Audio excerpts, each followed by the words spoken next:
Amid the unrelenting aggression by Israel, the Palestinians in the Gaza Strip are in desperate need for urgent aid. Washington is now working to coordinate a multinational effort to set up a maritime aid corridor into Gaza. And this is a part of a U.S. strategy of flooding the zone with humanitarian aid. U.S. Secretary of State Antony Blinken held a video conference on Wednesday with officials from various countries, to name some: Cyprus, Britain, the UAE, Qatar, the European Union and the United Nations, in a bid to discuss getting the new route up and running.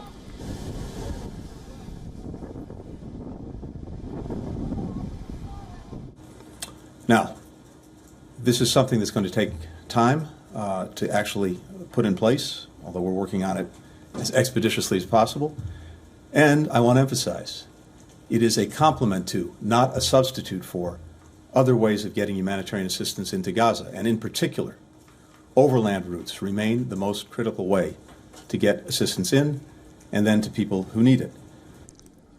The U.S. was also working with Israel on the corridor and was supported by Germany, Greece, Italy, the Netherlands and Canada. This comes as U.S. Air Force released video showing an aid airdrop over Gaza in the last few days.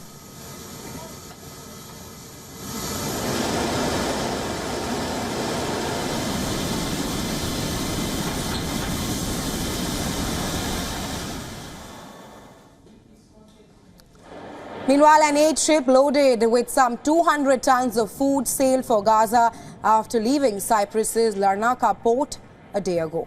Cyprus's foreign minister said that a second shipment of aid will be sent from Cyprus to Gaza in the coming few days. On the other hand, the Israeli military says that it now plans to direct many of the 1.4 million displaced Palestinians living in Gaza's southernmost town of Rafah towards humanitarian islands.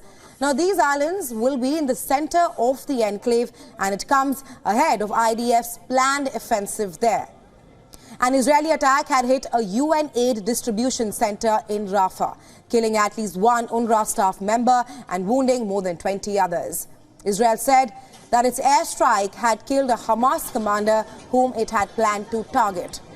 Meanwhile, Israel's defense minister said that Israel will ensure aid coming by sea will not help the Hamas militants.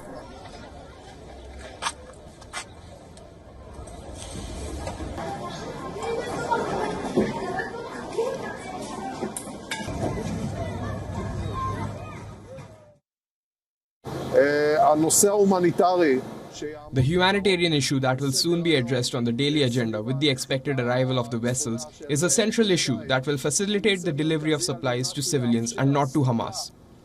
Every action of this kind weakens Hamas and strengthens our control.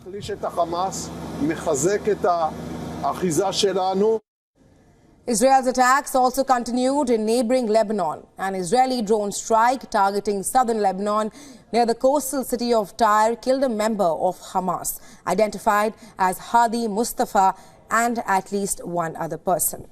Hezbollah leader Syed Hassan Nasrallah said that Israel's Prime Minister Benjamin Netanyahu has failed to achieve any of his goals, including defeating Hamas. Nasrallah slammed U.S. President Joe Biden for not stopping the war in Gaza with the stroke of a pen and labeled him a hypocrite. The U.S. Central Command said that the Iranian-backed Houthi militants fired one anti-ship ballistic missile from Yemen into the Gulf of Aden, but it caused no damage to any vessels. CENTCOM further added that they successfully engaged and destroyed 4 unmanned aerial systems and 1 surface-to-air missile in Houthi-controlled areas of Yemen.